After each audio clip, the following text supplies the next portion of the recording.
Hi, welcome back to Excel Learning. If you're new here, welcome. We provide free access to math techniques, shortcuts, and many more. In today's video, we'll be learning a faster way to multiply a number ending with 9. In this example, 76 times 29.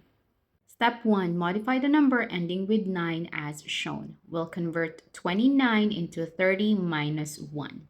So going back to the equation, it becomes 76 times 30 minus 1. Step 2, multiply the number with the modified number using the distributive property. 76 times 30 and 76 times negative 1, which we know is negative 76.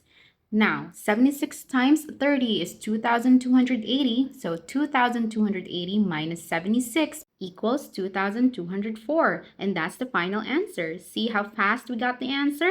See if the technique works for you. If you like this video, push the like button and subscribe for more math techniques.